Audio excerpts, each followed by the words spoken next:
Hello and great welcome. तो बेटे 2.14 तक हमने लास्ट सेशन में फिनिश करा था और अब हम थोड़ा सा आगे की तरफ बढ़ेंगे। क्वेश्चन नंबर 2.15 से आज के इस सेशन का आगाज करेंगे।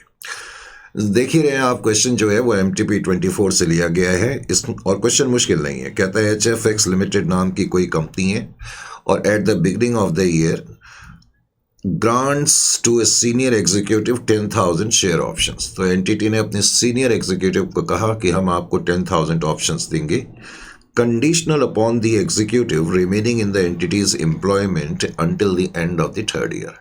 लेकिन हमने उसके सामने कंडीशन यही रखी कि 3 साल तक आप एम्प्लॉयमेंट में यानी कि इस ऑर्गेनाइजेशन में रहेंगे। However, the share options cannot be exercised unless the share price has increased from rupees 50 at the beginning of year 1 to 65 at the end of year 3। लेकिन यहाँ एक और कंडीशन भी है कि हमारी कंपनी जो कि ये ऑप्शंस दे रही है अपने सीनियर एग्जीक्यूटिव को, हमारी कंपनी का जो शेयर का प्राइस है वो 50 रुपये है। तो हमने एक तो कंडीशन ये रखी कि 3 साल तक आप एम्प्लॉयमेंट में रहेंगे। दूसरी कंडीशन ये भी है कि ये ऑप्शन हम आपको तभी दे पाएंगे कि अगर हमारी कंपनी का जो प्राइस है शेयर का, जो कि अभी ईयर 1 की बिगनिंग में 50 रुपये है, अगर ये 65 तक पहुंच जाएगा या 65 से अबव हो जाएगा 3 साल के बाद। If the share price is above 65 at the end of year 3, the share options can be exercised at any time during next 1 year। लेकिन अगर शेयर का प्राइस 65 से ऊपर चले जाता है तो तब आप 1 साल के अंदर अंदर जो है कभी भी इनको एक्सरसाइज कर सकते हैं। आगे कह रहा है, ये कंफ्यूज करने के लिए दिया हुआ है, the entity applies A binomial option pricing model which takes into account the possibility that share price will exceed 65 at the end of year 3। देखो क्या होता है कि जो एंटिटीज होती हैं आज उनके शेयर का प्राइस 50 रुपये है, तो ये बाइनोमियल ऑप्शन प्राइसिंग मॉडल, कई तरह के मॉडल होते हैं शेयर के प्राइसेस को एस्टिमेट करने के। उनमें एक model binomial option pricing model भी है जिसके बारे में तुम SFM में पढ़ते हो। तो बाइनोमियल मॉडल को अप्लाई कर करके एंटिटी ने ये देखा कि at the end of year 3 के बाद हो सकता है कि प्राइस 65 से ज़्यादा हो, तो उस केस में मुझे ऑप्शन देने पड़ेंगे।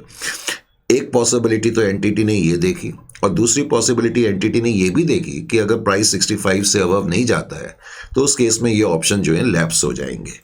Is it clear to you? तो यहाँ लिखा हुआ है कि the entity applies a binomial pricing model which takes into account the possibility that the share price will exceed 65 at the end of year 3 and hence the share option will become exercisable, and the possibility that share price will not exceed 65 at the end of year 3 and hence the options will be forfeited। तो entity ने binomial model apply कर करके दोनों possibilities को check कर लिया है। आगे क्वेश्चन में ये भी कहता है, it is estimated that fair value of the share option with this market price is ₹24 और जो फेयर वैल्यू है वो 24 की है।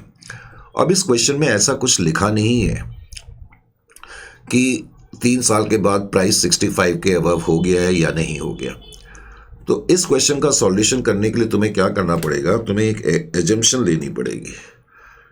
एजम्पशन तुम्हारी कुछ इस तरीके की होगी, ठीक है, जैसा कि मैंने यहाँ लिखा भी हुआ है। मैंने यहाँ लिखा है तो कि 2.15 में it is presumed correct that senior executive is in employment for 3 years। एक तो हमने ये एजम्पशन ली कि एम्प्लॉई जो है, जो सीनियर एग्जीक्यूटिव है, वो 3 साल तक एम्प्लॉयमेंट में है और प्राइस ऑफ द शेयर जो है वो 65 से ज़्यादा हो गया है, क्योंकि ऐसी कंडीशन में हमें उसको फिर ये ऑप्शंस देने पड़ेंगे। अब जब हम उसको ऑप्शंस देंगे तो उस केस में फिर मुझे एक्सपेंसेस वगैरह रिकग्नाइज करने पड़ते हैं। तो एक्सपेंसेस रिकग्नाइज करने का तरीका वही होगा जो मैंने आपको पहले बताया हुआ है, ईयर 1, ईयर 2, ईयर 3 करेक्ट। सबसे पहले तो हम नंबर ऑफ एम्प्लॉयज़ लेते हैं। नंबर ऑफ एम्प्लॉयज़ तो इस केस में एक ही हो जाएगा, इजंट इट और not? Number of employees is 1 और उसको हम कितने ऑप्शंस दे रहे हैं? 10,000 ऑप्शंस दे रहे हैं इनटू 10,000। और जो फेयर वैल्यू है ऑप्शन की, fair value that is equal to 24। तो इसका मतलब 10,000 ऑप्शन 24 रुपये की कंसेशनल वैल्यू के साथ हम उसको देंगे, लेकिन ये 3 साल के बाद ही दे सकते हैं। तो इसका मतलब 3 साल का खर्चा 2,40,000 रुपये आ रहा है। ये 2,40,000 क्या कहलाता है? टोटल एम्प्लॉय कंपनसेशन एक्सपेंस, या इसको हम फेयर वैल्यू ऑफ ऑप्शंस भी कह सकते हैं। करेक्ट। अच्छा जी, फिर उसके बाद हम प्रपोर्शन लेते हैं। 3 साल का वेस्टिंग पीरियड है, उसमें से पहला साल बीत चुका है, तो इसका मतलब पहले साल के अंत तक, जिसको हम बोलते हैं cumulative expenses recognised, cumulative expenses recognised, first year के एंड तक टोटल 80,000 का खर्चा रिकग्नाइज हो जाना चाहिए, लेस प्रीवियसली रिकग्नाइज्ड।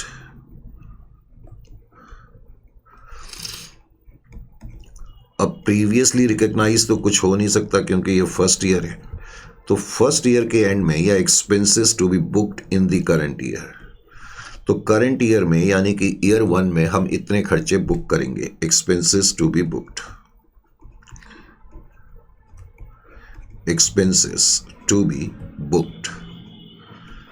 इसका मतलब है करंट ईयर में हम इतना खर्चा बुक करेंगे। इसी लॉजिकल रीजनिंग के साथ तुम आगे का काम कर सकते हो। अब तुम नेक्स्ट ईयर में, सेकेंड ईयर के एंड में जब कैलकुलेशन करोगे तो इसी तरह से करोगे। एम्प्लॉय तो एक ही है, 10,000 ऑप्शन तुम्हें देने पड़ेंगे, फेयर वैल्यू 24 के हिसाब से देने पड़ेंगे। यानी कि जब तुम सेकेंड ईयर के एंड में हो तो तुमने जब कैलकुलेशन करी तो तब भी यही आया कि 3 साल का खर्चा 2,40,000 रुपये आएगा। करेक्ट। ये टोटल 3 लाख का खर्चा अब तुम सेकेंड ईयर के एंड में कंप्यूट कर रहे हो, लेकिन कंप्यूट तो तीनों साल का ही करना पड़ता है ना। इसका मतलब ये पूरे 3 साल का खर्चा है, 2,40,000। अब उसमें से 2 साल बीत चुके हैं, तो फर्स्ट 2 ईयर्स तक 1,60,000 क्यूमुलेटिव बेस पर रिकग्नाइज हो जाना चाहिए। इसका मतलब by the end of second year इतना खर्चा रिकग्नाइज हो जाना चाहिए। अब उसमें से 80,000 का खर्चा हम पहले ही रिकग्नाइज कर चुके हैं, तो इसका मतलब इस साल भी 80,000 का खर्चा रिकग्नाइज होगा। मैंने पहले कहा क्वेश्चन मुश्किल नहीं है। इसी तरह से थर्ड ईयर में भी ऐसे ही होगा। थर्ड ईयर के एंड में मैं कैलकुलेशन करूंगा तो 10,000 ऑप्शन देने पड़ेंगे सीनियर एग्जीक्यूटिव को 24 के हिसाब से। तो इसका मतलब 3 साल का खर्चा 2,40,000 बना। थर्ड ईयर अब ख़त्म हो गया है, तो थर्ड ईयर के एंड तक पूरे 2,40,000 रिकग्नाइज हो जानी चाहिए। अब उसमें से 1,60,000 हम पहले ही रिकग्नाइज कर चुके हैं कि नहीं, तो इसका मतलब 80,000 रुपीज़ अब मैं थर्ड ईयर में रिकग्नाइज करूँगा। तो कोई मुश्किल क्वेश्चन नहीं है, इजी क्वेश्चन है, इसको करा जा सकता है। MTP 24 का क्वेश्चन है। अब एक स्ट्रॉन्ग क्वेश्चन मैंने लिया। अगला जो क्वेश्चन है ये थोड़ा सा स्ट्रॉन्ग क्वेश्चन है। अब इस क्वेश्चन में क्या कहता है, लेट्स हैव ए लुक। इस क्वेश्चन में कहता है YFX लिमिटेड नाम की कंपनी है और कहता है उसने 100 शेयर ऑप्शंस अपने 400 एम्प्लॉय को दिए, conditional on their continuing in the service for 3 years. तो कंडीशन ये है कि आप 3 साल तक हमारे ऑर्गेनाइजेशन को सर्व करेंगे। Fair value of share option on the grant date is 30। और फेयर वैल्यू भी तुम्हें दे दी है, 30 रुपये की फेयर वैल्यू है। आगे कह रहे हैं entity estimates that 20% of the employees will leave during the 3 year period. तो एंटिटी ने जब ये स्कीम ग्रांट करी, और मोस्टली ऐसा होता है जब कोई एंटिटी स्कीम ग्रांट करती है तो वो एस्टिमेट करने की कोशिश करती है कि कितने एम्प्लॉय फाइनल ईयर तक बचेंगे। तो एंटिटी को ये लग रहा है 20% employee will leave during the 3 year period, यानी कि इस पूरे 3 साल के पीरियड में टोटल 20% एम्प्लॉय छोड़ देंगे। And therefore forfeit their right to the share option. Obviously कोई एम्प्लॉय जब छोड़ देता है तो उसको फिर ऑप्शन को एक्सरसाइज करने का राइट नहीं होता है। अब उसने ये भी बताया ड्यूरिंग ईयर 1। अब फर्स्ट ईयर में क्या हुआ, 18 एम्प्लॉयज लीव। अब फर्स्ट ईयर में एक्चुअली में 18 एम्प्लॉयज ने छोड़ दिया। अब कह रहे हैं entity revises its estimate of total employee departure over 3 year period from 20% to 16%।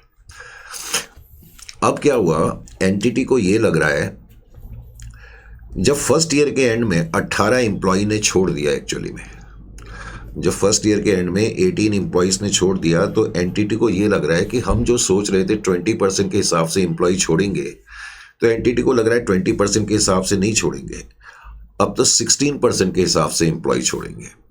Correct. Entity को क्या लग रहा है, the entity revises its estimate of total employee departure over the 3-year period from 20% to 16%। तो ड्यूरिंग ईयर 1, अब year 1 में 18 employ ने जब छोड़ा, तो कंपनी ने जो डिपार्चर रेट ईयर की बिगनिंग में 20% एस्टिमेट करा था, उसको 16% का कर दिया। इसका क्या मतलब होगा ये मैं भी बताता हूँ। इसी तरह से कह रहे हैं ड्यूरिंग ईयर 2 ए फर्दर 20 एम्प्लॉयज लीव। अब कह रहे हैं ईयर 2 में 20 एम्प्लॉयज ने और छोड़ दिया। Entity revises its estimate of total employee departure over 3-year period from 16% to 13%। और कंपनी ने एक बार फिर से डिपार्चर रेट जो है 16% जो इन्होंने फर्स्ट ईयर के एंड में करा था, अब सेकंड ईयर के एंड में उसको फिर रिवाइज कर दिया, 13% कर दिया।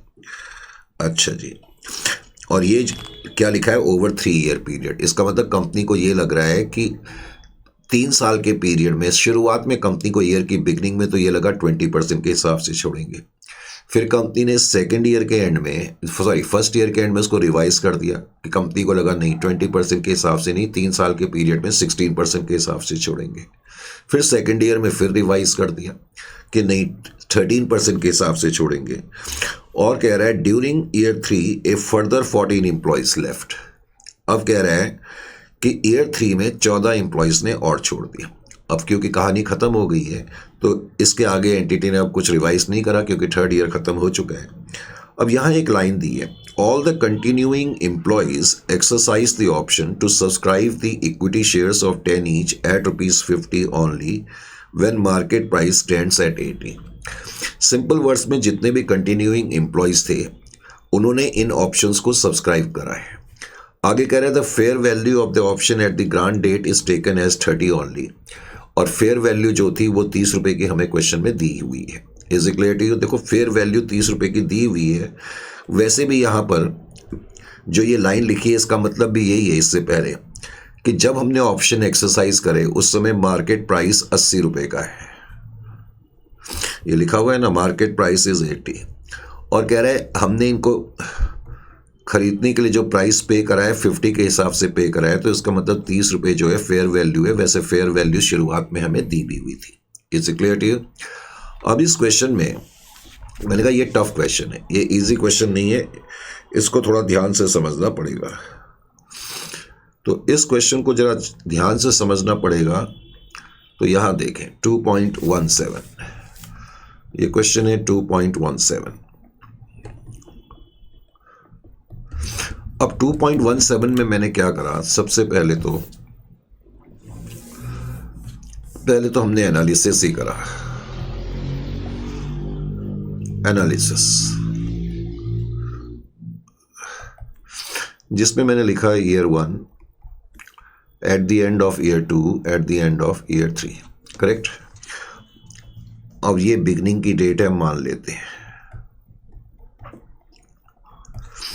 जाहिर है कि बिगनिंग की डेट को ग्रांट डेट भी कहते हैं, और ग्रांट डेट जब ये स्कीम अनाउंस हुई तो उस वक्त नंबर ऑफ एम्प्लॉयज़ जो हैं वो तो 400 है।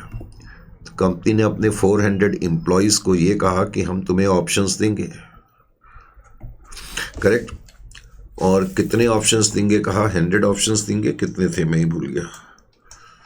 कंपनी ने कहा अपने एम्प्लॉयज़ को जो हम ऑप्शन देंगे 100 ऑप्शंस देंगे। ठीक है जी, 100 ऑप्शंस हम अपने एम्प्लॉयज़ को देंगे, ये कंपनी ने कहा। तो नंबर ऑफ एम्प्लॉयज़ इतने, ऑप्शंस पर एम्प्लॉय 100 है। ऑप्शंस पर एम्प्लॉय कितने हैं? ऑप्शंस पर एम्प्लॉय 100 है। ऑप्शंस पर एम्प्लॉय 100 है। अब इस क्वेश्चन में तुम्हें डिपार्चर रेट दिया हुआ है। कंपनी ने जब ये स्कीम स्टार्ट करी, तो ध्यान देना है, तब कंपनी को ये लग रहा था, और मैंने कहा ऐसा मोस्टली होता है जब कंपनी स्कीम देती है या अनाउंसमेंट करती है तो कंपनी एस्टिमेट करने की कोशिश करती है कि by the end of the vesting period कितने एम्प्लॉय बचेंगे।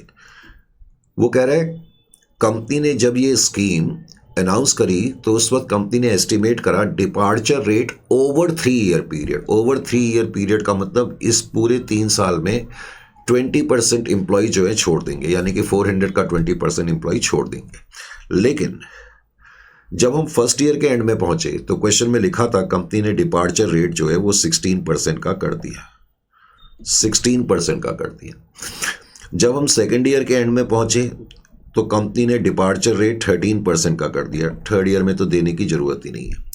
अब ये जो डिपार्चर रेट दिया हुआ है ओवर 3 ईयर पीरियड दिया, ओवर 3 ईयर पीरियड का क्या मतलब है इसको भी अच्छी तरह से समझ लें। बिकॉज मुझे फर्स्ट ईयर की बिगनिंग के रेट की कोई ज़रूरत नहीं होती, इसलिए मैंने इसका कुछ नहीं करा। यहाँ देखें फर्स्ट ईयर के एंड में, जब मैं फर्स्ट ईयर के एंड में हूँ तो हमें ये लग रहा है कि 16% एम्प्लॉय ओवर 3 ईयर पीरियड छोड़ देंगे। ओवर 3 ईयर पीरियड का मतलब first year, second year, third year, over 3 year period. तो मैंने ये 400 का पहले तो 16% कंप्यूट करा।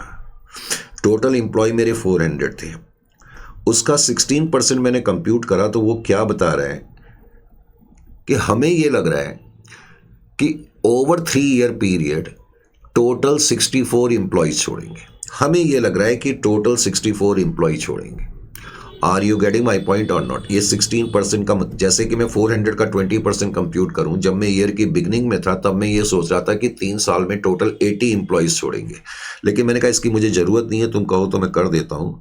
400 इंटू 20% इसका कोई यूज़ नहीं है क्योंकि ये ईयर की बिगनिंग में है। यानी कि जब मैं ईयर की बिगनिंग में था तब तो मैं ये सोच रहा था टोटल 80 एम्प्लॉयज छोड़ देंगे, लेकिन जब मैं फर्स्ट ईयर के एंड में हूं तो मेरे को ये लगता है कि 3 साल के पीरियड में टोटल 64 एम्प्लॉयज छोड़ेंगे। अब यहां एक और बात मैं तुम्हें बता दूं, यानी कि हम ये सोच रहे हैं कि टोटल 16% एम्प्लॉय छोड़ेंगे, लेकिन हकीकत में less actual rate, actual left. हमें क्वेश्चन में दिया हुआ है, हमें क्वेश्चन में क्या दिया हुआ है कि इस साल, इस सेकेंड ईयर में एक्चुअली में 18 एम्प्लॉय ने छोड़ दिया। देखो समझने की कोशिश करो, सेकेंड ईयर में हमारा डिपार्चर रेट 16% ये कहता है कि 3 साल के पीरियड में 64 छोड़ेंगे। अब 64 टोटल छोड़ेंगे, उसमें से फर्स्ट ईयर के एंड में 18 ने छोड़ दिया, तो इसका मतलब एक्सपेक्टेड टू लीव कितना हो गया? EL 64 में से मैं 18 माइनस कर दूं तो इसका मतलब 46 एम्प्लॉय ऐसे हैं जो मुझे लगता है और छोड़ेंगे, तभी तो टोटल 64 आएगा। Are you getting my point और नॉट? यानी कि 16% एम्प्लॉय टोटल 3 साल के पीरियड में छोड़ेंगे, उसमें से 18 ने तो छोड़ दिया, तो इसका मतलब 46 और छोड़ेंगे, तो 46 एक्सपेक्टेड टू लीव हो जाएगा। इसी तरह जब मैं सेकेंड ईयर में था, सेकेंड ईयर में हमने डिपार्चर रेट 13% कर दिया। अब डिपार्चर रेट 13% का मतलब क्या हो गया? टोटल एम्प्लॉय 400 है, ये जो डिपार्चर रेट दिया है over 3 year period, over 3 year period का मतलब है कि पूरे 3 साल में हमें लगता है, अब सेकेंड ईयर में हमें लग रहा है कि टोटल 52 एम्प्लॉयज छोड़ेंगे। 400 का अगर मैं 13% ले लूँ, are you getting my point? तो टोटल जो है 400 में से 52 एम्प्लॉयज छोड़ देंगे, लेकिन सेकेंड ईयर के एंड तक टोटल एम्प्लॉय कितने छोड़ के चले गए? ध्यान से देखें, एक तो सेकेंड ईयर में जो एक्चुअल एम्प्लॉयज ने छोड़ दिया है टोटल 20 एम्प्लॉयज तो सेकेंड ईयर में छोड़ के चले गए। फर्स्ट ईयर में 18 ने छोड़ा था, सेकेंड ईयर में 20 ने एक्चुअली में छोड़ दिया है। अब हमें लगता है कि टोटल 3 साल के पीरियड में 52 एम्प्लॉयज छोड़ेंगे। अब 52 में से 18 एम्प्लॉय ने तो पहले साल में ही छोड़ दिया, 20 एम्प्लॉयज ने सेकेंड ईयर में ही छोड़ दिया, तो इसका मतलब एक्सपेक्टेड टू लीव कितना हो जाएगा? 14 हो जाएगा। 52 में से मैं 38 माइनस कर दूँ तो इसका मतलब सेकेंड ईयर में एक्चुअली में 20 ने तो छोड़ ही दिया और मुझे लगता है 14 और छोड़ेंगे। Is it clear to you और नॉट? इसी तरह से फाइनल ईयर में वो कहता है कि 14 एम्प्लॉयज ने एक्चुअली में छोड़ दिया। तो इस क्वेश्चन में तुम्हें ये पॉइंट अच्छी तरह समझ में आना चाहिए, departure rate. Is it clear to you? Departure rate का मतलब क्लियर अगर हो गया है तो फिर इस क्वेश्चन में आगे तुम्हें प्रॉब्लम नहीं होनी चाहिए। अब आगे हमने क्या करा? रिकग्निशन बल्कि calculation and recognition of expenses, calculation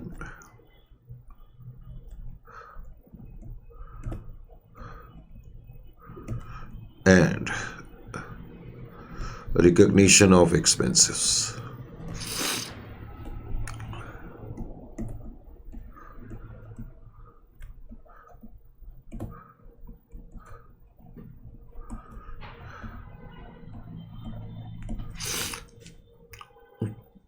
तो सबसे पहले तो year 1, year 2, year 3।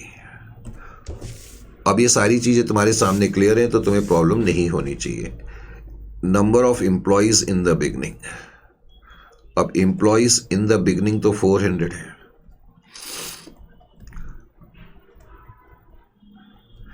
In the beginning 400 employees हैं।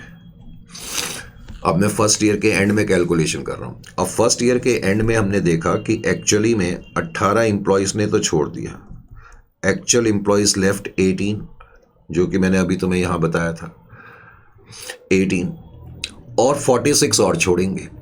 भाई 46 और छोड़ेंगे, ये मुझे कैसे पता लगा? Expected to leave 46। मैंने आपको बताया था ना कि सेकेंड ईयर में जो 400 एम्प्लॉयज हैं बिगनिंग के, हमें ये लग रहा है 16% के हिसाब से 3 साल के पीरियड में टोटल 64 एम्प्लॉयज छोड़ेंगे 3 साल के पीरियड में।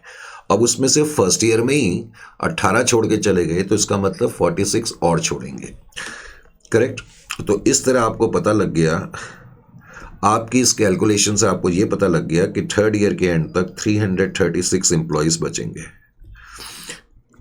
अगर 336 एम्प्लॉयज बचेंगे तो उनको आपको ऑप्शंस देने पड़ेंगे, ऑप्शंस पर एम्प्लॉय, ऑप्शंस पर एम्प्लॉय। अब तुम उनको ऑप्शंस जब दोगे तो इनटू 100, हर एक को तुमने 100 ऑप्शन देने हैं और फेयर वैल्यू हर ऑप्शन पे आपको 40 रुपए का कंसेशन देना पड़ेगा। फेयर वैल्यू इस क्वेश्चन में कितनी थी? 30 थी ना, सॉरी 30। तो 30 रुपीज की आपकी फेयर वैल्यू थी। फेयर वैल्यू मैंने लिखी नहीं है क्या इस क्वेश्चन में? फेयर वैल्यू 30 ही थी, ठीक है। तो फेयर वैल्यू 30 है, तो ये कितना आ जाएगा? 336 into 100 into 30, that is equal to 1008,000। तो ये आ रहा है आपका 10,08,000,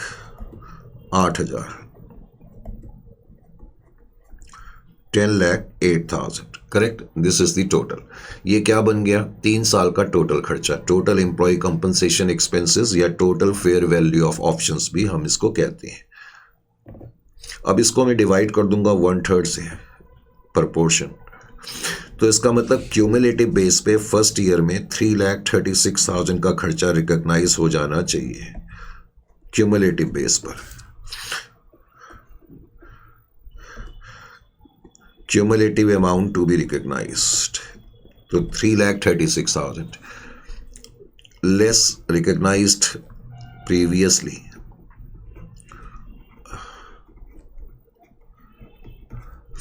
अब प्रीवियसली रिकॉग्नाइज तो कुछ होगा नहीं, तो इसका मतलब फर्स्ट ईयर के एंड तक या फर्स्ट ईयर के एंड में आप इतना खर्चा बुक करेंगे, 3,36,000 expenses to be booked, expenses to be booked. Is it clear to you? इसी तरह सेकेंड ईयर में आप भले ही सेकेंड ईयर में हो, लेकिन आप कैलकुलेशन कैसे करेंगे? आपके टोटल 400 एम्प्लॉयज हैं। अब सेकेंड ईयर में आपने देखा भी 400 एम्प्लॉयज हैं। अब सेकेंड ईयर में तुम्हारा रेट 13% का हो गया। जब आपने 13% अप्लाई करा तो आपको ये लगा टोटल 52 एम्प्लॉयज छोड़ेंगे, टोटल 52 एम्प्लॉयज छोड़ेंगे। अब उस 52 में से फर्स्ट ईयर में ही 18 छोड़ के चले गए जैसे कि हमने देखा, और सेकेंड ईयर में हमने देखा 20 एक्चुअली में छोड़ के चले गए, एक्चुअल लेफ्ट 20। सेकेंड ईयर में 20 ने छोड़ा और 18 तो पहले ही छोड़ के जा चुके हैं, यानी कि सेकेंड ईयर के एंड तक 38 एम्प्लॉयज छोड़ चुके हैं। करेक्ट? तो 52 में से 38 एम्प्लॉयज ने छोड़ दिया, तो जो बच गया 14 एम्प्लॉयज। इसका मतलब 14 एम्प्लॉयज एक्सपेक्टेड टू लीव है।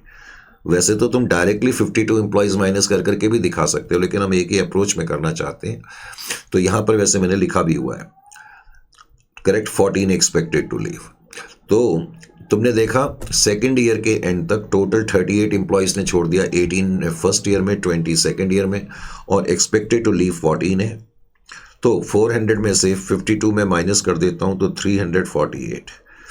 तो सेकेंड ईयर की कैलकुलेशन के बाद मुझे ये लगता है कि 3 साल के अंत तक 348 एम्प्लॉयज बचेंगे और उनको 100 के हिसाब से ऑप्शंस देने पड़ेंगे, और 30 रुपीज़ जो है वो फेयर वैल्यू है।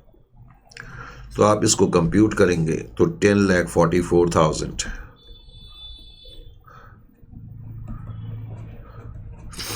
तो 10,44,000 इंटू 2/3 करेंगे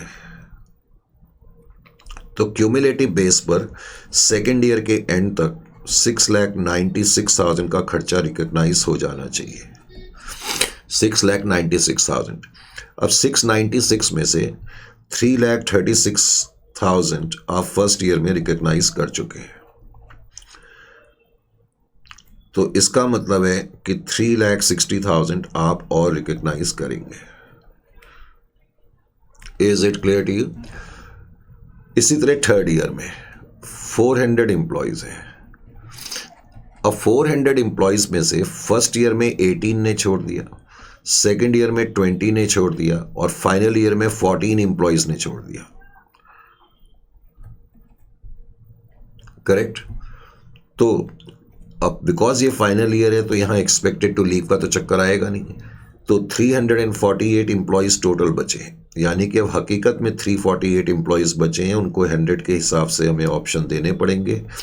हर ऑप्शन पे 30 रुपए की फेयर वैल्यू होगी, कंसेशन होगा।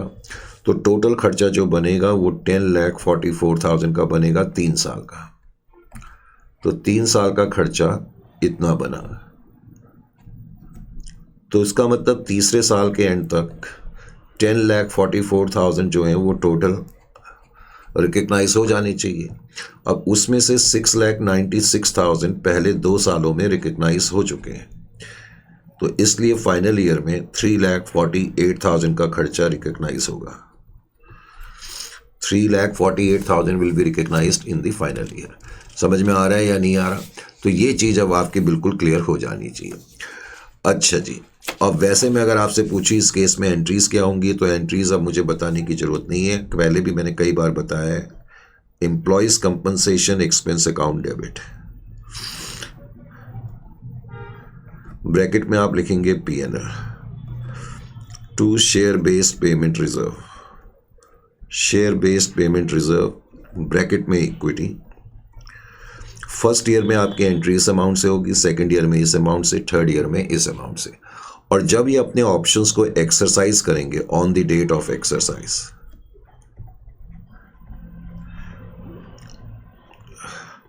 जिस दिन ये अपने ऑप्शंस को एक्सरसाइज करेंगे उस दिन एंट्री होगी share based payment reserve account debit bracket में equity to equity share capital या टू इक्विटी अकाउंट। और ये एंट्री जो होगी, जो थर्ड ईयर के एंड में आपने टोटल कितना 10,44,000 के टोटल खर्चे आपके आए, ठीक है, तो 10,44,000 से ये एंट्री होगी। 10,44,000 से एंट्री होगी का भी क्या मतलब है? क्या मतलब है? इसका मतलब है कि आपने 348 एम्प्लॉयज को 100 ऑप्शन दिए और हर ऑप्शन पे आपने 30 रुपए की फेयर वैल्यू कंसेशन दिया। Is it clear to you? समझ में आ गया? इस तरीके से आप ये एंट्री करेंगे। इस एंट्री को करने के बाद या इस क्वेश्चन को करने के बाद अब अगला इसमें जो टॉपिक है वो है कैश सेटल्ड प्लान। अभी तक हमने इक्विटी सेटल्ड प्लान के क्वेश्चन करे थे, तो इक्विटी सेटल्ड प्लान को देखने के बाद अब हम इस चैप्टर के आगे के मोड़ पर आ रहे हैं। अगला पार्ट है कैश सेटल्ड प्लान। अब कैश सेटल्ड प्लान का क्या मतलब है? देखें, मैंने आपको शुरुआत में भी बताया था कि 2 तरीके के प्लान होते हैं। जब पेमेंट हम इक्विटी शेयर कैपिटल में देते हैं, कंसिडरेशन जब हम इक्विटी शेयर कैपिटल या शेयर्स में देते हैं, तो उस केस में उसको हम इक्विटी सेटल्ड प्लान कहते हैं। और कैश सेटल्ड प्लान के अंतर्गत हम या तो कैश देते हैं या अदर एसेट्स देते हैं। Is it clear to you? यानी कि यहाँ हम शेयर कैपिटल नहीं देते। यहाँ कैश देते हैं का भी क्या मतलब है? कैश देने का मतलब है, भाई सपोज एक एंटिटी ने अपने एम्प्लॉयज़ को ये कहा कि हम आपको 1000 शेयर देंगे at a fair value of 20। At a fair value of 20 का मतलब है एम्प्लॉय को 20,000 रुपये का फ़ायदा हो रहा है। अगर मुझे उस एम्प्लॉय को 1000 शेयर देने पड़ेंगे इन फेयर वैल्यू का मतलब कंसेशन, तो मुझे कंपनी को लॉस होगा 20,000 का, एम्प्लॉयज़ को फ़ायदा होगा 20,000 का। तो जो एम्प्लॉयज़ का ये फ़ायदा हो रहा है उसके बराबर हम उसको कैश दे देंगे। This is the point. Is it clear to you और नॉट? तो कैश सेटल प्लान का बेसिकली मतलब तो ये निकलता है। अब लेट्स हैव अ लुक इसके अंदर करना क्या होता है। क्या इसके अंदर कुछ डिफरेंस आएगा? हमारी मेथोडोलॉजी में कोई डिफरेंस नहीं आएगा। बस एक ही डिफरेंस क्या आता है कि अभी तक आप देख रहे थे इक्विटी सेटल्ड प्लान के अंदर जो फेयर वैल्यू हमें बिगनिंग की या ग्रांट डेट की दी होती थी वही फेयर वैल्यू लास्ट तक सेम रहती थी, यानी कि फेयर वैल्यू में चेंजेस नहीं आते थे। लेकिन कैश सेटल्ड प्लान के अंतर्गत तुम्हें यह देखना पड़ेगा कि हर ईयर के एंड में फेयर वैल्यू कितनी है, क्योंकि जनरली कैश सेटल्ड प्लान के अंदर जो है वो फेयर वैल्यू में आपको चेंजेस देखने में मिलेंगे। उसका कारण क्या होता है कि कैश सेटल्ड प्लान के अंतर्गत एंटिटी अपने एम्प्लॉय का डबल फायदा कराने की कोशिश करती है। एक तो हम उनको कैश में दे रहे हैं, एक तो ये फायदा है। दूसरा एंटिटी अपने एम्प्लॉय को डायरेक्टली या इनडायरेक्टली ये कह रही है, सपोज मैं कहता हूँ फर्स्ट ईयर के एंड में फेयर वैल्यू 10 रुपये की है, यानी कि मैं 10 रुपये का कंसेशन दूंगा। अब सेकेंड ईयर में फेयर वैल्यू लेट अस से 20 है, तो यहाँ तो कंपनी को तो लॉस हो गया लेकिन एम्प्लॉय को तो फायदा हो रहा है ना। यानी कि कैश सेटल प्लान के अंतर्गत हम ये देखेंगे कि फेयर वैल्यू जो है जो ईयर के एंड में चल रही होगी उसको कंसीडर करा जाएगा और उसके हिसाब से फाइनल पेमेंट होगी। जनरली फेयर वैल्यू ज़्यादा तब होती है जब शेयर के प्राइसेस बढ़ते हैं, यानी कि कंपनी इनडायरेक्टली अपने एम्प्लॉयज़ को ये कह रही है कि मार्केट में अगर हमारे शेयर का प्राइस बढ़ेगा तो हम तुम्हें थोड़ा ज़्यादा कंसेशन देंगे। Are you getting my point और नॉट? तो ये एक तरीका अपने एम्प्लॉयज़ को मोटिवेट करने का कि आप और ज़्यादा मेहनत से काम करो और ज़्यादा प्रोडक्टिविटी करो, जिससे कि हमारे शेयर के प्राइस बढ़ें। शेयर के प्राइस बढ़ेंगे तो उसका फ़ायदा आपको भी पहुंचेगा, हम आपको ज़्यादा कंसेशन देंगे। केस स्टडी 3.1 में क्या कहता है? इनफैक्ट पहले मैं 3.2 से स्टार्ट कर रहा हूं, उसको तुम खुद कर सकते हो। अब मैंने लिखा 101 लिमिटेड इश्यूड 11,000 सार। सर ये सार क्या है? बेटे सार कोई नई चीज नहीं है। सार वैसे कहते हैं स्टॉक एप्रिसिएशन राइट्स को, करेक्ट, स्टॉक एप्रिसिएशन राइट को। अभी थोड़ी देर पहले मैंने आपसे कहा कि कैश एक्चुअली जो कैश सेटल्ड प्लान होता है ना, इसी को स्टॉक एप्रिसिएशन राइट्स कहते हैं। बहुत से लोगों को ये बात पता नहीं होती। इसको कैश सेटल्ड प्लान को स्टॉक एप्रिसिएशन राइट क्यों कहते हैं? क्योंकि जैसे जैसे शेयर्स यानी कि स्टॉक की वैल्यू बढ़ रही है वैसे वैसे आपकी फेयर वैल्यू भी बढ़ रही है। स्टॉक एप्रिसिएशन राइट यानी कि जो भी हमारा स्टॉक है, चाहे शेयर्स वगैरह जो है, उनकी वैल्यू अगर बढ़ेगी तो फेयर वैल्यू भी बढ़ेगी और उसी के हिसाब से हम आपको पेमेंट देंगे। इसीलिए इसको स्टॉक एप्रिसिएशन राइट्स भी कहते हैं। बस इतना समझ लें। तो 101 लिमिटेड ने 11,000 स्टॉक एप्रिसिएशन राइट्स इश्यू करे 1/4/2021 को, और वो कहते हैं these rights shall vest in cash. तुम्हें दे दिया कि ये जो राइट्स हैं हम आपको कैश में देंगे। फेयर वैल्यू ऑफ सार, सार की बजाय आप मन में ऑप्शंस पढ़ लें, कोई बात नहीं। फेयर वैल्यू ऑफ ऑप्शंस या SAR is ₹100 on the grant date. जिस दिन कंपनी ने ये स्कीम अनाउंस करी उस दिन जो है जो फेयर वैल्यू थी वो ₹100 की है। अब आगे कह रहा है it is expected that out of total employees only 94% shall stay till the end of 31st of 3/2024 31st of 3/2024 31st of 3/2024 यानी कि थर्ड ईयर के एंड तक केवल 94% एम्प्लॉय बचेंगे। आगे कहते हैं However, expectation got revised to 91% at the end of 31st of 3/2023। लेकिन जब हम 31st 3/2023 को थे तो तब हमें लग रहा है केवल 91% एम्प्लॉय जो हैं ऑर्गेनाइजेशन में रहेंगे। फिर कह रहा है further on 31/3/2024 it is expected that only 85% employee will be in the organisation. तो ये तो खैर तुम्हें एक्सपेक्टेशंस दी हुई है कि कितने एम्प्लॉय फाइनली ईयर के एंड तक बचेंगे। अब जो मेन चीज है इस क्वेश्चन में जो मैं आपको बताने की कोशिश कर रहा था वो ये फेयर वैल्यू। तुम देख रहे थे इक्विटी सेटल्ड प्लान के अंदर जो ग्रांट डेट की फेयर वैल्यू दी होती थी और कोई फेयर वैल्यू हमें गिवन नहीं होती थी, लेकिन यहां पर फेयर वैल्यू जो है वो आप देख रहे हो फर्स्ट ईयर के एंड में 132 है। यानी कि कंपनी अपने एम्प्लॉयज़ को क्या कह रही है कि हम आपको 132 का कंसेशन देंगे, ये फर्स्ट ईयर के एंड तक है। लेकिन जब सेकंड ईयर का एंड हुआ तो इनडायरेक्टली कंपनी कह रही है अब हम तुम्हें 139 का देंगे। थर्ड ईयर का एंड हुआ तो कंपनी कह रही है हम तुम्हें 141 का कंसेशन देंगे। तो तुमने देखा यहाँ पर एम्प्लॉयज़ को थोड़ा सा फायदा है, और जनरली ऐसा इसलिए संभव होता है कि मार्केट में हमारे शेयर का प्राइस हो सकता है बढ़ रहा हो, इसीलिए फेयर वैल्यू भी बढ़ रही है। अब इसमें हमें करना क्या होगा, रिकग्नाइज करने का वही तरीका है जो हमने इससे पहले अपनाया था, करेक्ट, और केवल थोड़ा सा डिफरेंस आएगा एंट्रीज में। तो इसको जरा ठीक तरीके से समझने के लिए, करेक्ट, अब अगर आप लिखना चाहते हो, वैसे तो मैंने खैर सॉल्व करके ही रखा हुआ है, लेकिन अगर आप लिखना चाहते हो तो बेटर ही है, नहीं तो फिर क्या बोलते हैं लिख लें तो ज़्यादा अच्छा है, करेक्ट। तो अब इसको समझने के लिए सबसे पहले तो 3.2 क्वेश्चन मैंने यहां लिखा 3.2। अब 3.2 में मैंने क्या करा, जस्ट वेट, मैंने यहां लिखा पहले तो क्वेश्चंस कौन सा है, 11,000 ऑप्शंस है। ईयर 1, ईयर 2, ईयर 3 आ जाएगा, इतने में आ जाना चाहिए। अच्छा जी, अब हम लोगों की आदत है इस तरह से लिखने की, नंबर ऑफ एम्प्लॉयज। अब यहाँ नंबर ऑफ एम्प्लॉयज तो दिए ही नहीं हुए हैं, करेक्ट, कोई नंबर ऑफ एम्प्लॉयज तो दिए नहीं है। ये भी नहीं दिया है कि हर एम्प्लॉयज को कितने ऑप्शन दिए जाएंगे, ऑप्शंस पर एम्प्लॉय, ऐसा भी नहीं दिया हुआ है। क्या ऐसा दिया हुआ है? ऐसा नहीं दिया हुआ है। तुम्हें डायरेक्टली ये दिया गया है कि टोटल ऑप्शन कंपनी कितने इशू कर रही है। तुम्हें डायरेक्टली ये दिया है कि टोटल ऑप्शन जो है वो 11,000 ऑप्शन इशू करे जा रहे हैं।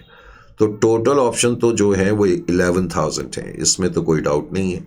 कंपनी 11,000 ऑप्शन जो हैं वो दे रही है, या स्टॉक एप्रिसिएशन राइट दे रही है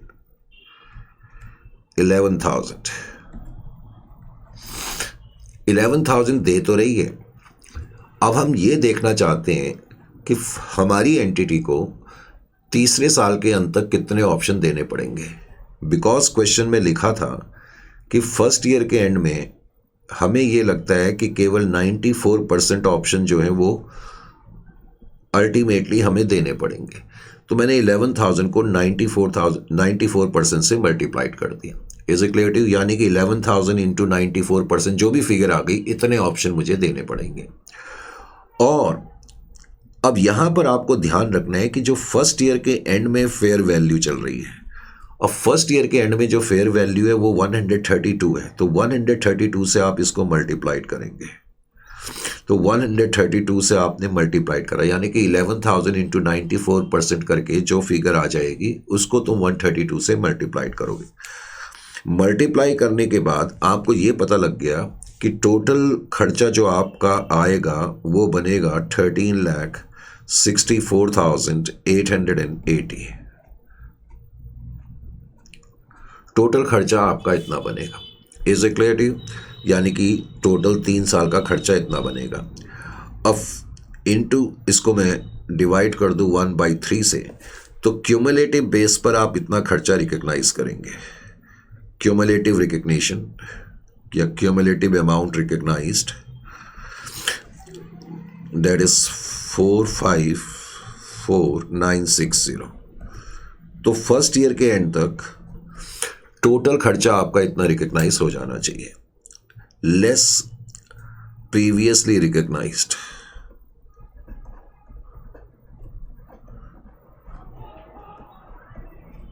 अब प्रीवियसली रिकग्नाइज जो है वो आपका 0 है। तो इसका मतलब फर्स्ट ईयर के एंड में मैं कितना खर्चा रिकग्नाइज करूंगा, 4,54,960।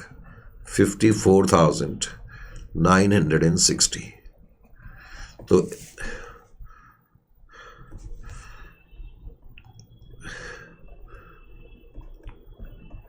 एक्सपेंसेस रिकॉग्नाइज्ड या बुक्ड, जो भी लिखना है। तो फर्स्ट ईयर के एंड में टोटल इतना खर्चा रिकॉग्नाइज होगा। और इसकी एंट्री अब की बार क्या होगी, बिकॉज ये कैश सेटल्ड प्लान है, तो कैश सेटल्ड प्लान में तुम्हारी एंट्री जो होगी वो employ compensation expense account debit. देखो जो एम्प्लॉय कंपनसेशन एक्सपेंस है वो तो वैसे ही लिखेंगे, ब्रैकेट में मैं P&L लिखूंगा, और यहां पर हम लिखते हैं to share based payment liability account, क्योंकि ये हमने कैश में पे करना है तो ये हमारे लिए लायबिलिटी है। समझ में आ गया। जबकि हम उसमें लिखते थे share based payment reserve equity account, यहाँ हम लिखेंगे share based payment liability account, और इस अमाउंट से आपकी एंट्री हो जाएगी। Is it clear to you? Likewise अब जब मैं सेकेंड ईयर में हूं तो टोटल 11,000 ऑप्शंस हैं तो सही, लेकिन सेकेंड ईयर में हमें लगता है केवल 91% ऑप्शंस हमें देने पड़ेंगे। Is it clear to you? क्योंकि क्वेश्चन में दिया हुआ है राइट, तो यानी कि इतने ऑप्शन मुझे देने पड़ेंगे।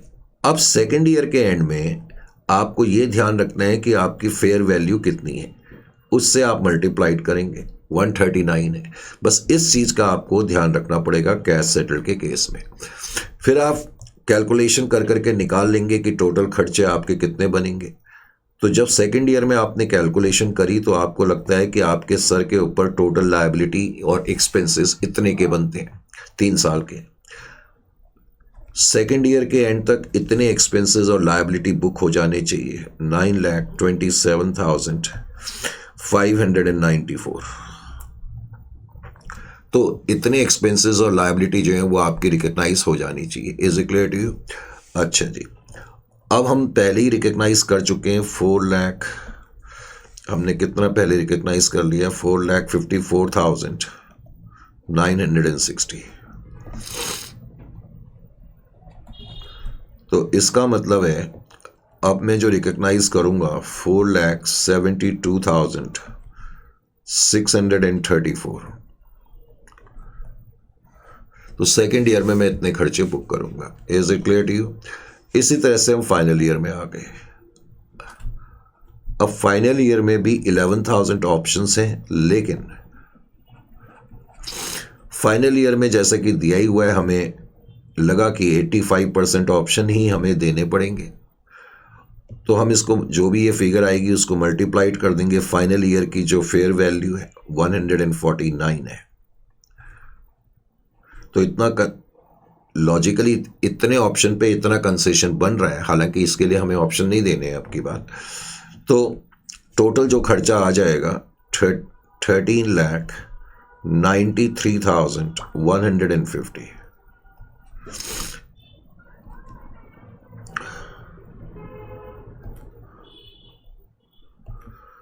तो इसका मतलब 3 साल में टोटल खर्चा कितना बुक होना चाहिए? इतना बुक होना चाहिए।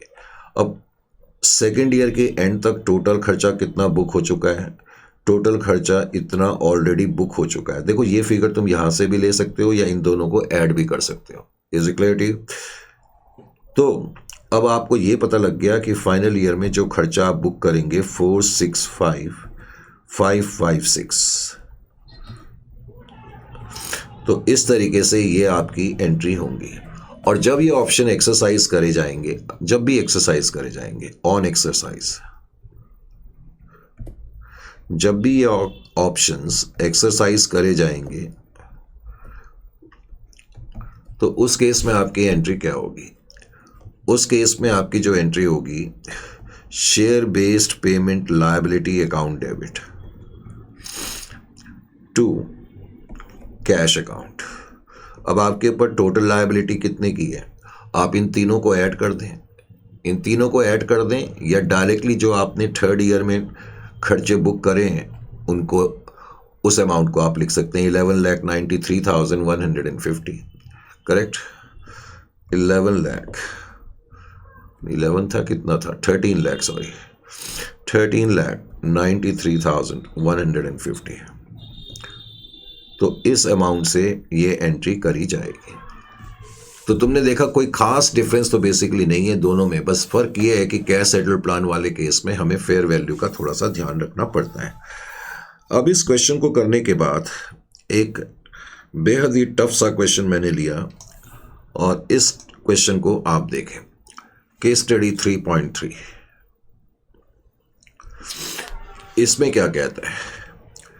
इसमें कहता है Flipkart incorporation announced a stock appreciation right scheme on 1/4/2025 for each of its employees। तो अभी उन्होंने इस स्कीम अनाउंस करी है स्टॉक एप्रिसिएशन राइट की, तो इससे ही पता लग रहा है कि ये कैश सेटल्ड प्लान है, नंबर 1। नंबर 2, अपने एम्प्लॉयज़ को ये स्कीम दी जा रही है। कितने एम्प्लॉयज़ को दी जा रही है फिलहाल अभी हमें ये गिवन नहीं है। आगे कह रहे थे scheme gives the employees the right to claim cash payment equivalent to the excess of market price of company's share on exercise date over the exercise price of 125 per share in respect of 100 share। क्या मतलब निकला इसका? इसका मतलब निकला कि जब भी आप इन शेयर्स को एक्सरसाइज करेंगे, एक्सरसाइज डेट इन ऑप्शंस को जब आप एक्सरसाइज करेंगे, उस वक्त जो भी मार्केट प्राइस चल रही होगी,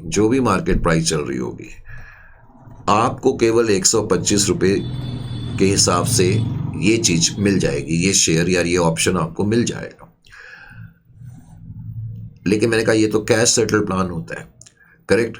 तो इसका मतलब ये जो बेनिफिट एम्प्लॉय को पहुंचेगा वो हम आपको कैश में दे देंगे, ये इसका बेसिकली मतलब होता है। और यही इस लाइन का मतलब भी है। The scheme gives the employees the right to claim cash payment equivalent to excess of market price of company share on exercise date over the exercise price.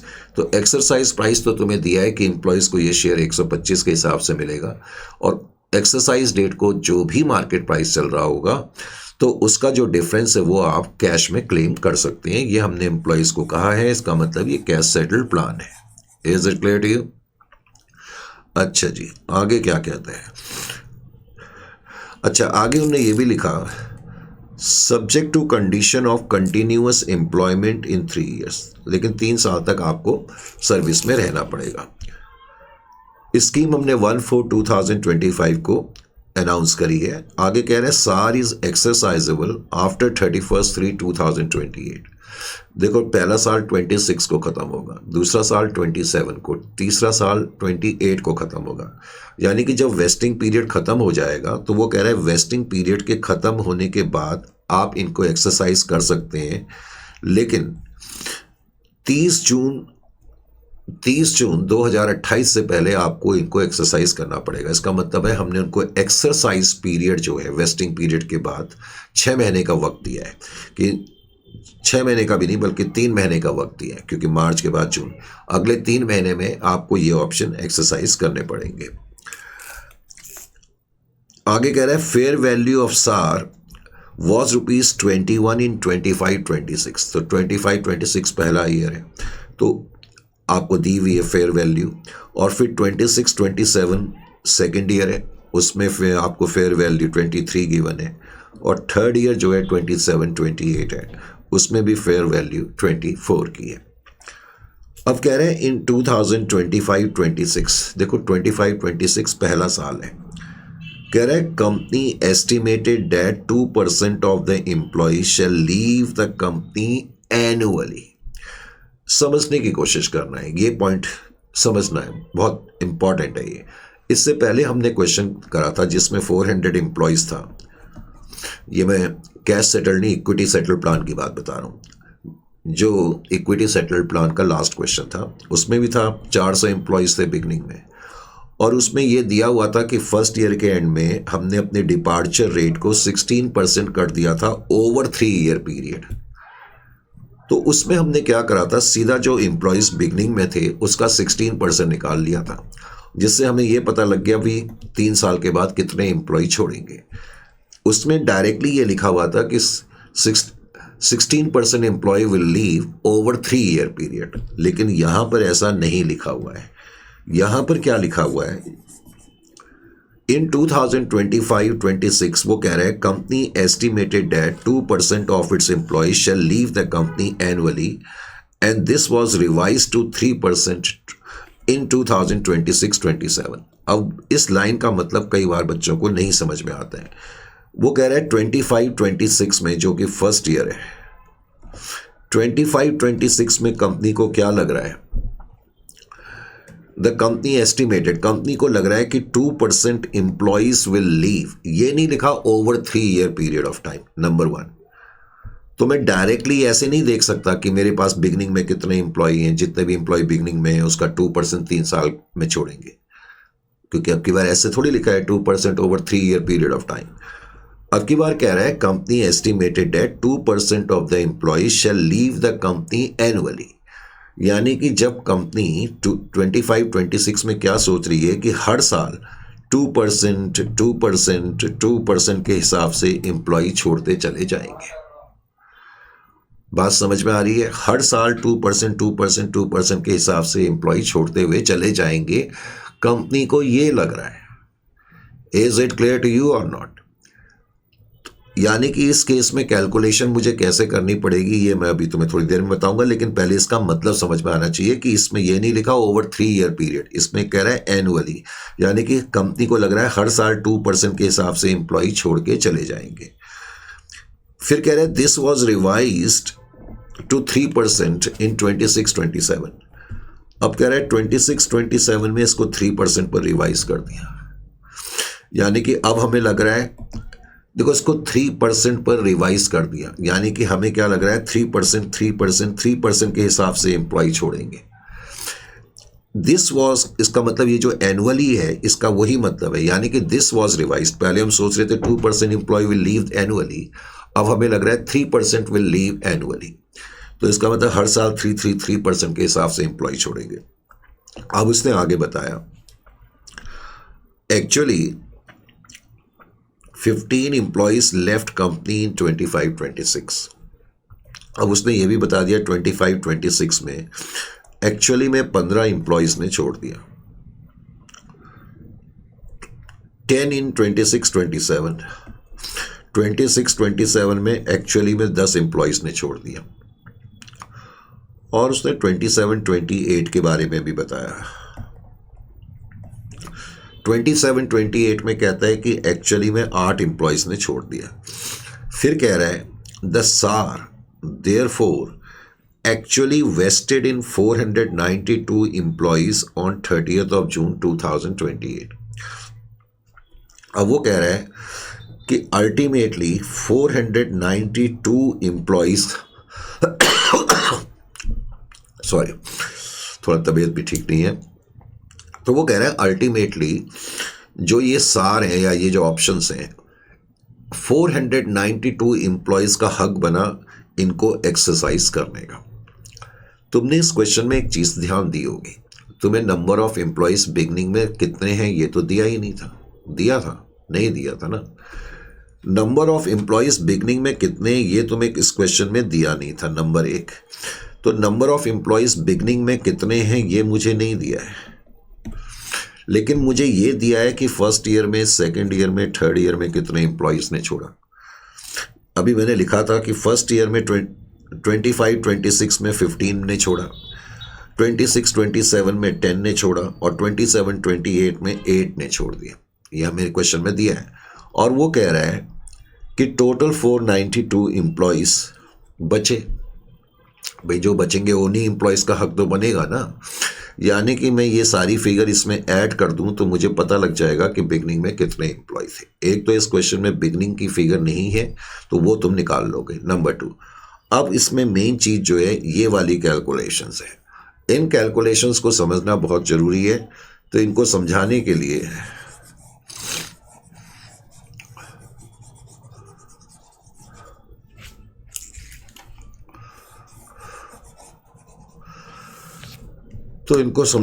लिए फिर मुझे तुम्हें कुछ समझाना ही पड़ेगा, ऐसे तो तुम कहाँ समझोगे।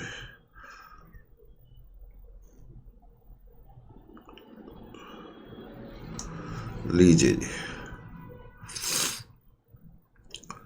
क्वेश्चन नंबर है 3.3।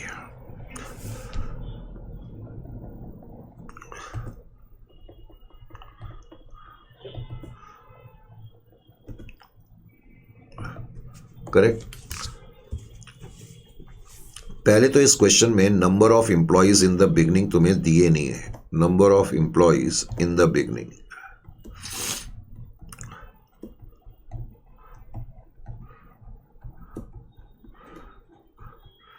इस क्वेश्चन में तुम्हें दिए नहीं थे, लेकिन तुम्हें यह दिया हुआ है टोटल कितने एम्प्लॉयज ने छोड़ा, करेक्ट। तो वो तुम निकाल सकते हो number of employees in the beginning कितने हैं, क्योंकि टोटल वो कह रहा है इतने इतने एम्प्लॉयज छोड़ने के बाद 492 एम्प्लॉयज बचे। तो 492 एम्प्लॉयज जो बचे हैं, जितने एम्प्लॉयज ने छोड़ दिया उनको ऐड कर देते हैं। तो हमें मालूम है कि फर्स्ट ईयर में, बल्कि सबसे लास्ट ईयर में 8 एम्प्लॉय ने छोड़ा है, उससे पहले 10 एम्प्लॉयज़ ने छोड़ा है, और उससे पहले 15 एम्प्लॉयज़ ने छोड़ा है। तो ये सब तुम इसमें पहले तो ऐड कर दो। तो 500 525, तो इससे मुझे ये पता लग गया कि टोटल एम्प्लॉयज़ बिगनिंग में 525 थे। एक तो ये चीज़ तुम्हें पहले इसमें मालूम होनी चाहिए। Is it clear to you? इतना ईजी क्वेश्चन नहीं है, मैंने शुरू में ही आपको कहा। अब आपको जब ये चीज़ में मालूम चल गई तो इसमें अगला पॉइंट जो है वो समझने वाला है। अब देखें यहां पर, अब इस क्वेश्चन में तुम्हें को समझाने के लिए इन फर्स्ट ईयर, देखो मैंने क्या लिखा यहां पर, इन फर्स्ट ईयर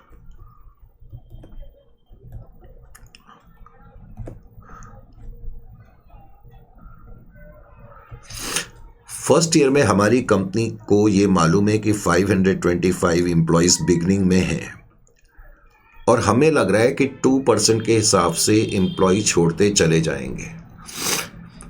यानी कि अगर 100 एम्प्लॉयज बिगनिंग में है तो उसमें से 2% छोड़ देंगे, 98 बचेंगे। फिर उस 98 का 2% छोड़ देंगे, फिर जो बचेंगे उसका भी 2% छोड़ देंगे। बात समझ में आ रही है कि नहीं आ रही?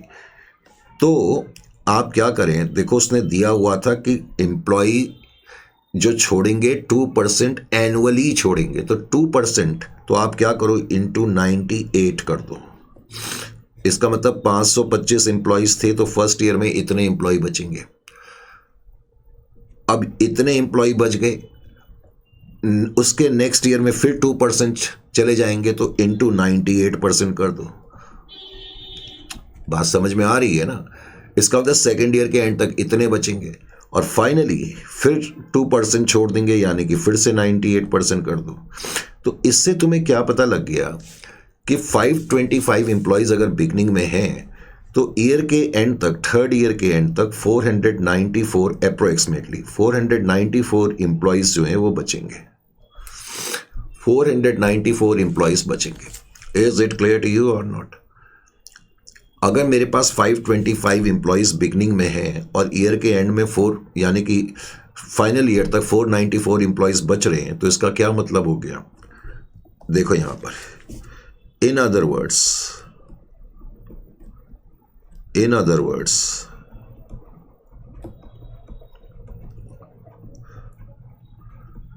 525 माइनस 494, 31 एम्प्लॉयज वुड लीव। यानी कि हमें यह लग रहा है 525 में से 494 बचेंगे, तो इसका मतलब मैं क्या सोच रहा हूं कि 31 employees will leave. 31 employees shall leave. इसका यही तो मतलब हो गया, और क्या हुआ? यानी कि फर्स्ट ईयर में अब मुझे यह पता लग गया मेरी कैलकुलेशन के हिसाब से कि इतने एम्प्लॉय बचेंगे, तो मैं कह सकता हूं कि मैंने ये भी हिसाब किताब लगा लिया कि 525 में से 31 एम्प्लॉय छोड़ेंगे। Isn't it? इसी तरीके से फिर मैंने यहां लिखा in the second year, in the second year.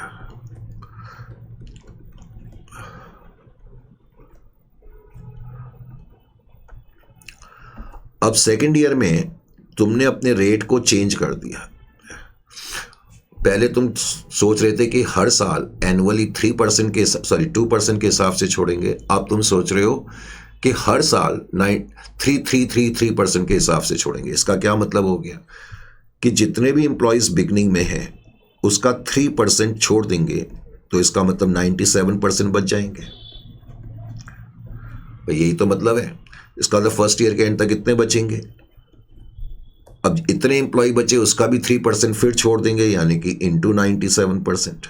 Second year में इतने एम्प्लॉय बचेंगे, एंड फाइनली फिर से 97%।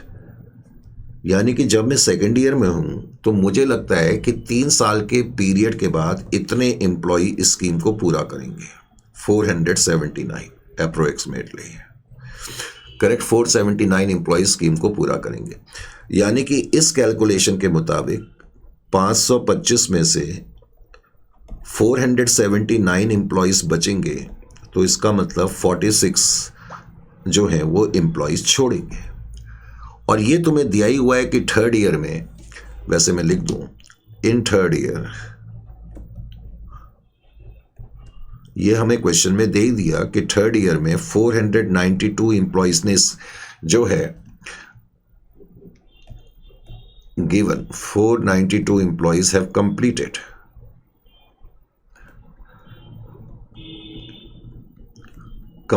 Vesting period. तो उन्होंने वेस्टिंग पीरियड जो है वो कंप्लीट करा है, वेस्टिंग पीरियड, ये तुम्हें क्वेश्चन में दिया हुआ था। Are you getting my point और नॉट? तो मैंने कहा कि ये जो है ना बड़ा इंटरेस्टिंग सा इसमें क्वेश्चन है। और अब जब तुमने ये कैलकुलेशन कर ली है, जब ये चीज़ें तुम्हारी समझ में आ गई हैं, तो फिर इस क्वेश्चन में हम आगे का पार्ट कर सकते हैं।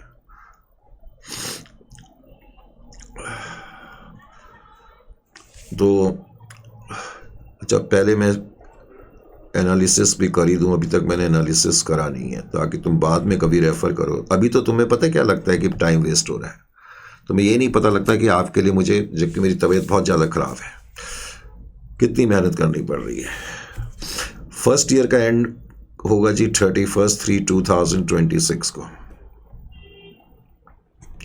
सेकेंड ईयर का होगा 31/3/2027 को, और थर्ड ईयर का 31/3/2028 को। और ये आपकी ग्रांड डेट है 1/4/2025। ग्रांड डेट के दिन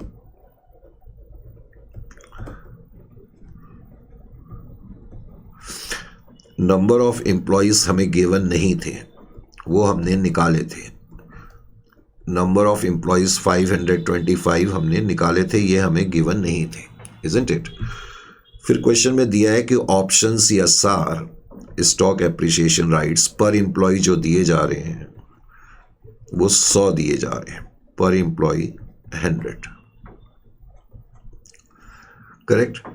फिर क्वेश्चन में हमें फेयर वैल्यू भी दी, और मैं कई बार बता चुका हूँ फेयर वैल्यू का मतलब क्या होता है। तो फेयर वैल्यू उसने कहा था 25-26 में 21 है, 26-27 में 23 है, और 27-28 में कितनी थी, 24 थी। ये हमें फेयर वैल्यू दी तो थी। अब मैं यहाँ एक मज़ेदार बात बता रहा हूँ। वैसे तो वेस्टिंग पीरियड 3 साल का ही है, first year and, second year and, third year and. मैंने यहाँ एक डेट और लिखी, 30 जून 2028। तुम्हें मालूम है कि वेस्टिंग पीरियड से लेकर के इस तारीख तक अब की बार ऑप्शंस एक्सरसाइज करे जा सकते हैं, इसको हम एक्सरसाइज पीरियड भी बोलते हैं। अब उसने ये भी दिया हुआ है कि 30 जून 2028 को जो फेयर वैल्यू है वो 25 की है। अब की बार उसने तुम्हें ये भी दे दिया, इसका क्या यूज़ होगा ये मैं अभी बताऊंगा। अच्छा जी, फिर तुम्हें जो डिपार्चर रेट दिया था, डिपार्चर रेट एनुअल दिया हुआ है, ओवर 3 ईयर पीरियड नहीं दिया था। Departure rate 2%, 3%, is it clear to you? फिर एक्चुअल लेफ्ट, देखो फर्स्ट ईयर में हमें दिया है 15 एम्प्लॉयज ने छोड़ दिया, सेकेंड ईयर में 10 एम्प्लॉयज ने छोड़ दिया, फाइनल ईयर में 8 एम्प्लॉयज ने छोड़ दिया। ये तुम्हें क्वेश्चन में दिया है। और अभी अभी मैंने आपको क्वेश्चन में बताया था कैलकुलेशन करके, जब मैं फर्स्ट ईयर में हूं तो मुझे लग रहा है टोटल 31 एम्प्लॉयज छोड़ेंगे। यानी कि जब मैं फर्स्ट ईयर में हूं तो मुझे लग रहा है टोटल 31 छोड़ेंगे, लेकिन 31 में से फर्स्ट ईयर के एंड में ही 15 एम्प्लॉयज ने छोड़ दिया है। तो अब मैं यही लिखूंगा ना कि 16 एक्सपेक्टेड टू लीव। भाई मुझे लग रहा है टोटल 31 एम्प्लॉयज छोड़ेंगे, 15 ने तो छोड़ ही दिया है, तो इसका मतलब 16 जो है वो, या 16 जो है, they are expected to leave. इसी तरीके से जब मैं सेकेंड ईयर में हूं तो हमें लगता है कि टोटल 46 एम्प्लॉयज छोड़ देंगे। अब 46 एम्प्लॉयज में से ध्यान दें, 46 एम्प्लॉयज आप सोच रहे हो कि टोटल छोड़ेंगे over 3 year period of time. अब इस 46 में से 15 ने तो पहले साल छोड़ दिया और 10 ने सेकेंड ईयर में छोड़ दिया, 25 तो और छोड़ के जा चुके हैं।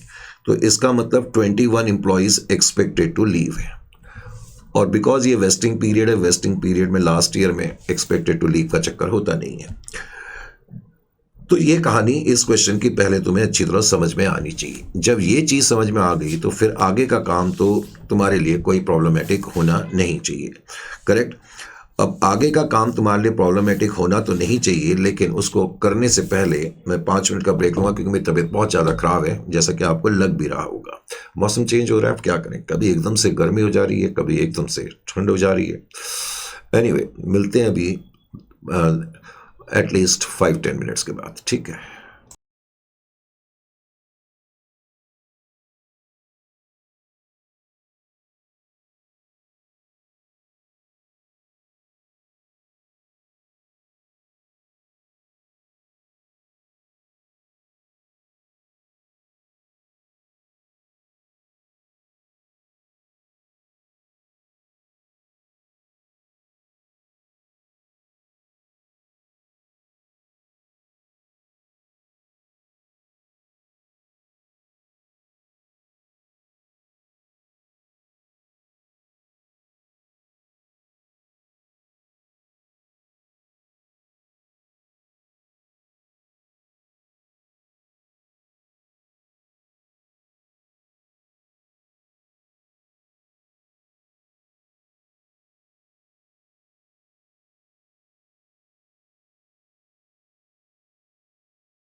So welcome again. तो बेटा आपने देख ही लिया है, जहाँ तक एनालिसिस का सवाल है। अब इसमें आगे का पार्ट मैं कर देता हूँ आपके लिए, वैसे अब आप खुद भी काम कर सकते हैं। Recognition of expenses and liability. Recognition of expenses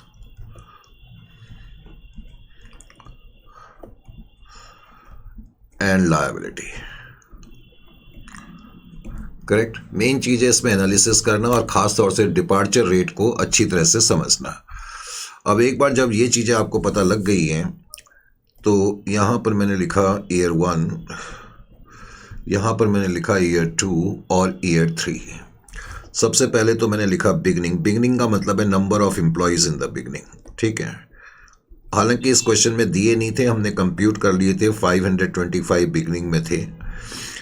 अब फर्स्ट ईयर के एंड तक हमने देखा 15 एम्प्लॉयज़ ऑलरेडी छोड़ के जा चुके हैं and expected to leave ETL, और हमें लगता है 16 और एम्प्लॉय छोड़ करके जाएंगे।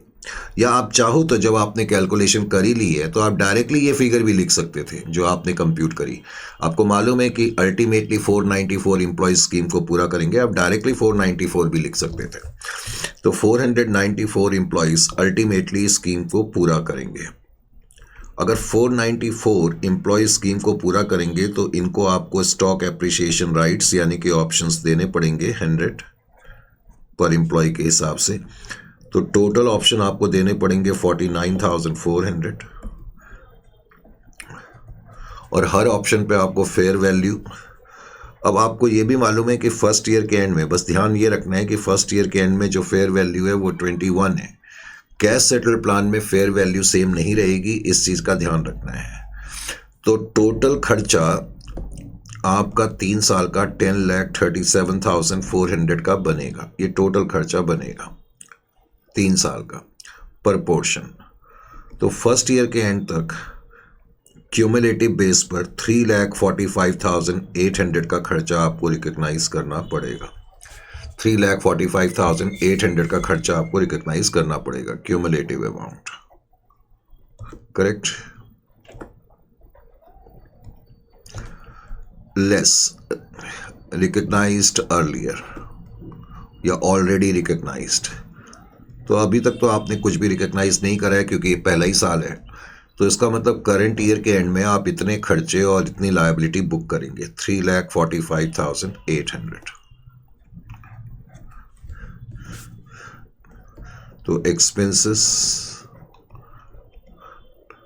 Liability to be booked. तो एक्सपेंसेस और लायबिलिटी आप इतने बुक करेंगे फर्स्ट ईयर के एंड में। Is it clear to you?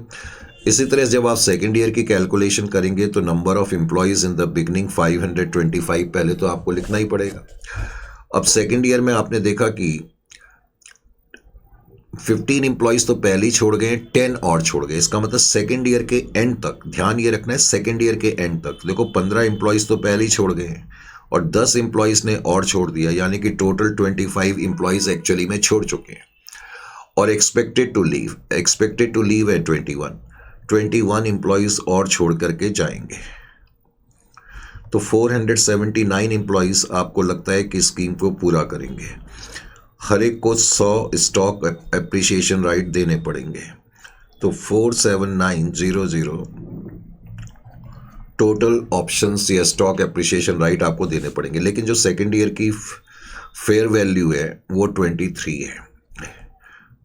तो टोटल कंसेशन आपको या टोटल खर्चा आपका जो बनेगा वो इतना बनेगा।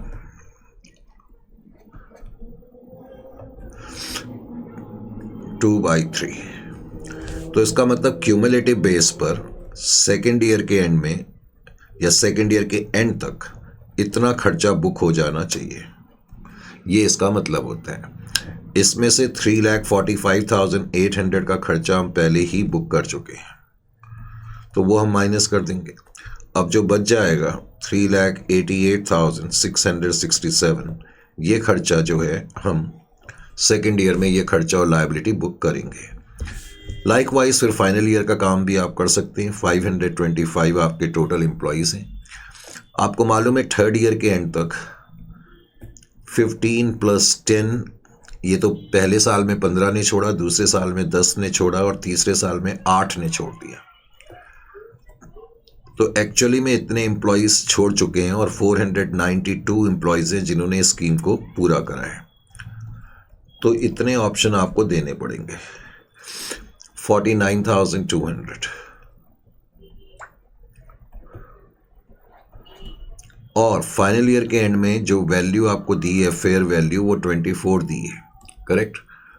तो आपका खर्चा जो बनेगा अल्टीमेटली, जो 3 साल का एक्चुअली में खर्चा बना, वो 11,80,800 रुपये का बन रहा है। इसका मतलब इतना खर्चा आपने रिकग्नाइज और बुक करना है।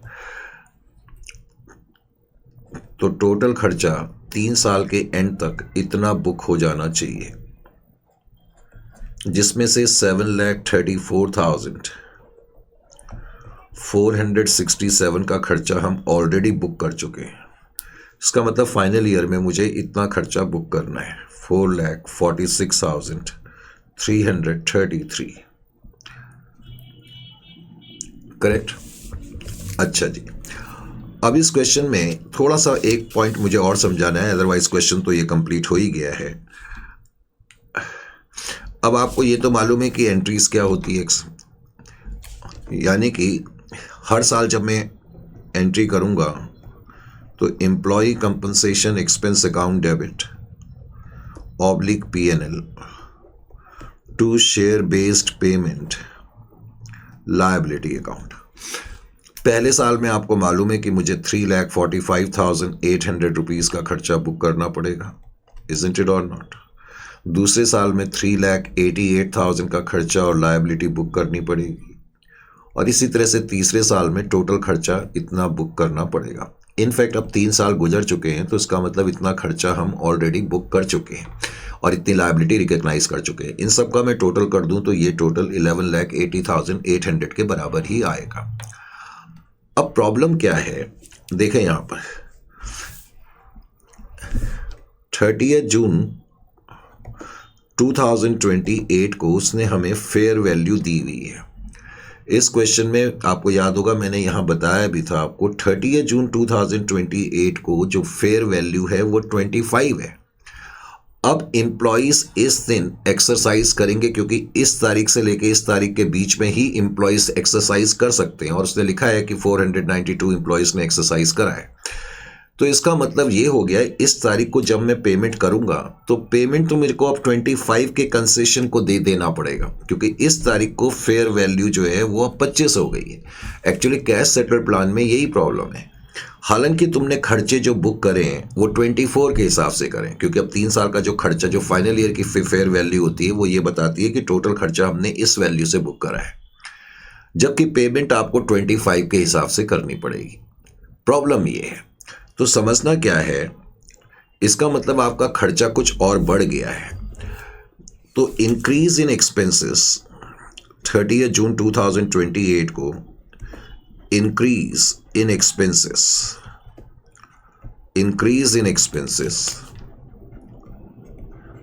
Due to increase in fair value, क्योंकि अब फेयर वैल्यू बढ़ गई। पहले क्योंकि हमने तो 24 के हिसाब से खर्चे और लायबिलिटी बुक करे, और पेमेंट मुझे अब 25 के हिसाब से करनी पड़ेगी। तो increase in expenses and liability due to increase in fair value. तो अब कितने से खर्चे बढ़ गए, पहले तो मुझे ये देखना पड़ेगा। अब ये कैसे देखेंगे, देखें यहाँ पर आपने जो टोटल एक्सपेंसेस रिकग्नाइज करे हैं, टोटल एक्सपेंसेस जो आपने रिकग्नाइज करे हैं,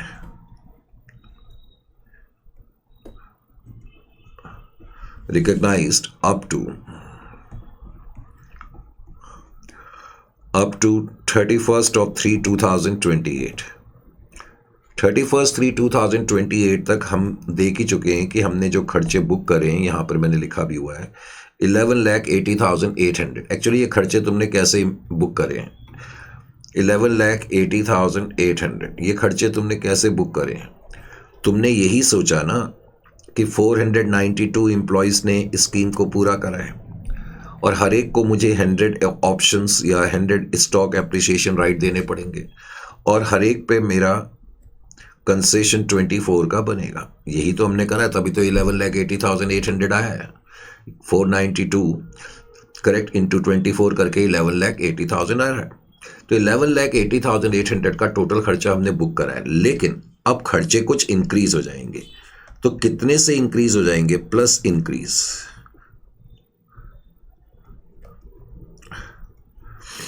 देखो कितने से इंक्रीज होंगे ये तुम कैसे निकाल सकते हो।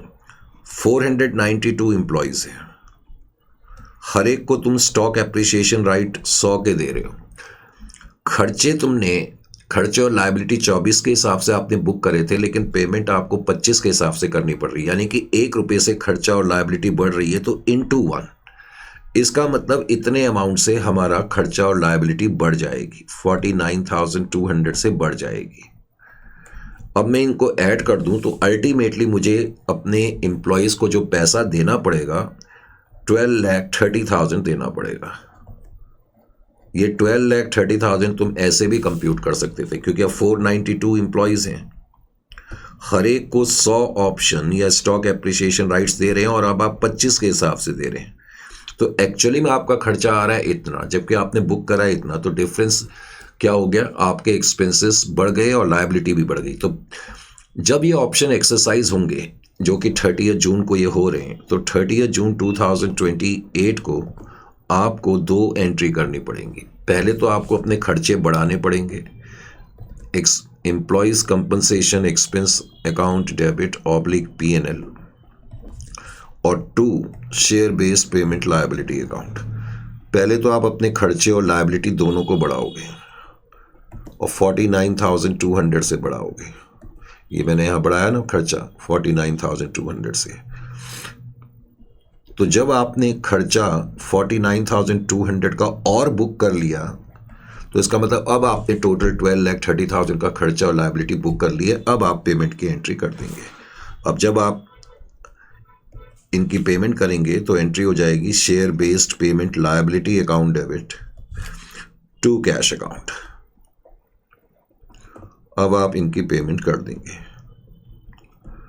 पेमेंट 12,30,000 की आपने पेमेंट कर दी, 12,30,000। तो इस तरीके से पेमेंट हो जाएगी। इंटरेस्टिंग क्वेश्चन था, मैंने पहले ही कहा कि ये थोड़ा सा टफ क्वेश्चन है और इतना इजी नहीं है।